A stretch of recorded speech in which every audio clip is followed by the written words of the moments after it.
मनुष्य को अपना जीवन कैसे बिताना चाहिए, यह एक बड़ा विषय है जिसका जवाब हमें बाइबल की 10 आज्ञाओं में मिल जाती है।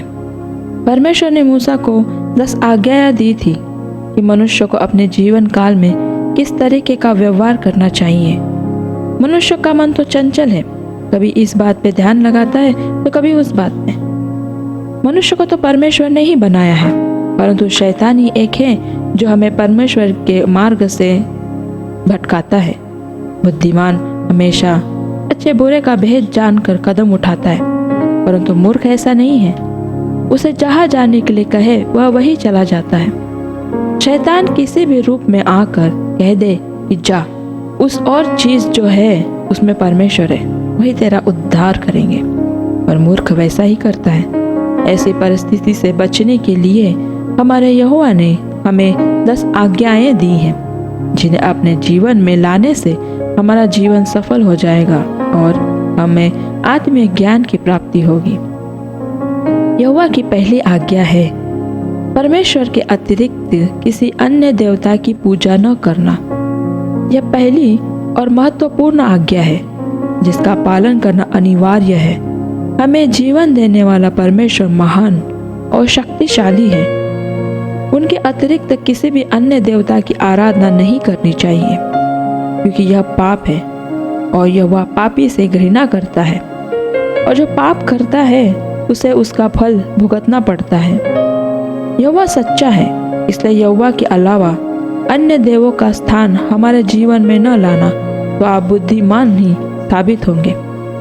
दूसरी आज्ञा है किसी भी प्रकार की मूर्ति की पूजा न करना।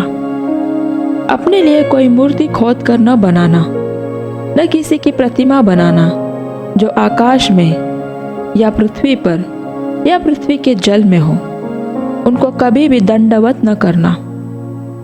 उसको कभी भी अपने जीवन में परमेश्वर का स्थान न देना और न उनकी उपासना करना, क्योंकि परमेश्वर से जो बैर रखते हैं उनको वह दंडवत करते हैं। और बस यही नहीं, उनके पीढ़ी दर पीढ़ी सब लोग दंडमय होते हैं। और जो लोग परमेश्वर से प्रेम रखते हैं, उनकी आज्ञाओं को मानते हैं, वह उन हजारों पर करुणा बरसाते हैं। यह आज्ञा मूर्ति पूजा न करने के लिए दी गई है, जो परमेश्वर का दृश्य प्रस्तुतिकरण होता है। इस पृथ्वी पर जो भी है वो परमेश्वर ने बनाया है।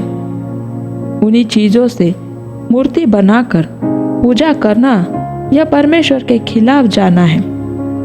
किसी मूर्ति को बनाना एक झूठे देवता की आराधना करना है, जिनके पास आँख है तो वह हमें देख नहीं सकते, कान है पर सुन नहीं सकते, हाथ है पर हमारे मदद के लिए आगे बढ़ा नहीं सकते, पैर है पर समस्या के घड़ी में हमारे पास दौड़कर नहीं आ सकते। ऐसे मूर्ति की आराधना मूर्ख करते हैं। जो जीवंत प्रभु है उनकी आराधना करो, जो पुकारने पर दौड़ के आएंगे, संकट के समय हाथ बढ़ाकर संभालेंगे और वही हाथ आशीष के लिए भी उठेगा।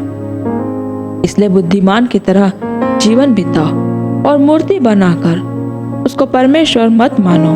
यही यहोवा की आज्ञा है। तीसरी आज्ञा है परमेश्वर का नाम गलत तरीके से न लेना। परमेश्वर बहुत सच्चा और उनका नाम पवित्र है। हमें किसी भी स्वार्थ के लिए या दूसरों की हानि के लिए परमेश्वर का नाम नहीं लेना चाहिए, या परमेश्वर के नाम पर झूठ बोलना या उस पर बलि देना, यह भी एक पाप है। जिस परमेश्वर ने पृथ्वी के सब जीव जंतु बनाए हैं, वही परमेश्वर अपने बनाए हुओं को या मनुष्य या जानवरों की बलि क्यों मांगेंगे? परमेश्वर तो दयावान है, जिसका हाथ बस हमें आशीष देने के लिए ही उठता है। चौथी आज्ञा है सप्त को एक पवित्र दिन की तरह मानो। सप्त को दिन क्या है? परमेश्वर ने यह पृथ्वी 6 दिन में बनाई। पहले आकाश फिर धरती बनाई। इसी तरह पृथ्वी पर मिलने वाली सब चीजें परमेश्वर यहोवा ने 6 दिन में बनाई और 7वें दिन विश्राम किया। उस विश्राम दिन को सप्ताह का दिन कहा जाता है। वह दिन परमेश्वर के लिए होना चाहिए। यहोवा ने विश्राम दिन को आशीष दी है और उसको पवित्र ठहराया है। इसलिए उस दिन को अपने कामों से विश्राम लेना चाहिए और यहोवा की स्तुति करनी चाहिए, जिससे हमें आशीषें मिले और हमारा जीवन धन्य हो जाए।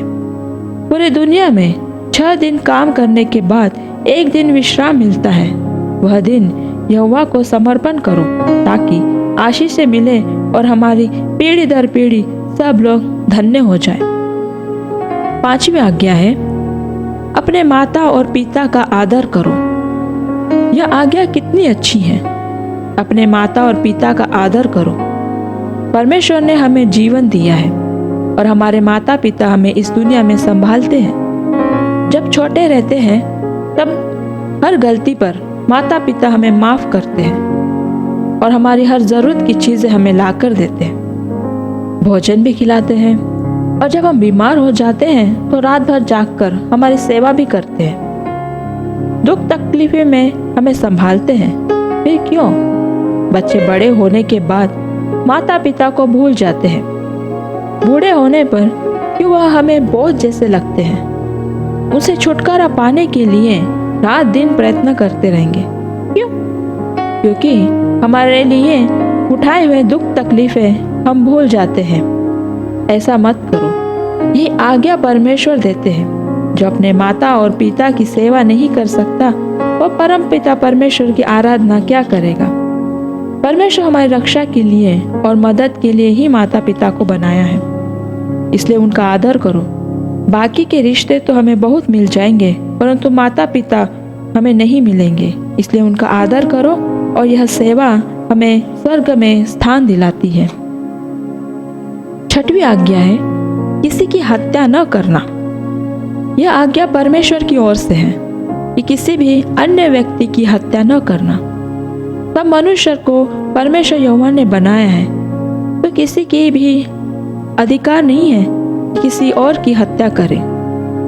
पवित्र ग्रंथ के आगमन अध्याय के अनुसार आदम को 2 पुत्र थे, कैन और हाबिल।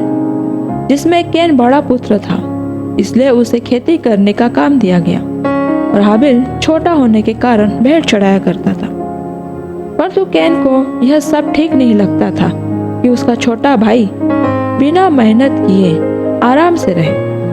कैन हाबिल से ईर्ष्या करने लगा और इसी वजह से कैन ने अपने सगे भाई की हत्या कर दी, जो कि महापाप था। इसका दंड वह भुगत चुका। इसलिए कभी भी किसी अन्य व्यक्ति की हत्या करना या यह सोचना भी पाप है। जो यहोवा की नजर में पापी साबित होगा वह दंड के पात्र होगा। इसलिए गुस्सा आने पर भी अपने गुस्से को नियंत्रण करो, या बाइबल पढ़ो या यहोवा के प्रार्थना में लीन रहो ताकि हमें शांति मिले। 7वीं आज्ञा है, व्यभिचार न करना। व्यभिचार मतलब है पराई स्त्री या पुरुष के साथ गंदा काम करना या उसके बारे में भी सोचना, यह व्यभिचार है। परमेश्वर ने जैसे आदम के लिए हवा बनाया, वैसे ही दुनिया में सब के लिए एक जोड़ीदार बनाया है। इसलिए बस अपने जोड़ीदार के साथ रहो, उसके साथ ही रहो। किसी अन्य पराई स्त्री या पुरुष पर नजर मत डालो, यह घोर दंडनीय पाप है। इसलिए प्रार्थना में रहो, जिससे ऐसी गंदी सोच नहीं आएगी।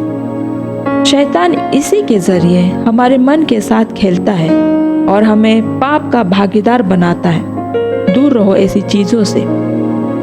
अपने मन को संयम करने के लिए और शैतान की तुच्छ योजना से दूर रहने के लिए अपना मन बाइबल में लगाओ और प्रार्थना करो कि हम पवित्र जीवन बिताएं। 8वीं आज्ञा है, चोरी न करना।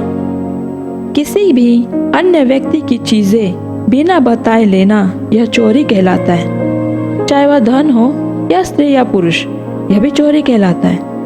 किसी के पास अच्छा घर, गाड़ी या स्त्री है तो मैं वह सब ले लूंगा, यह सोचना भी पाप है, बल्कि इन सब पराई चीजों से दूर रहना चाहिए।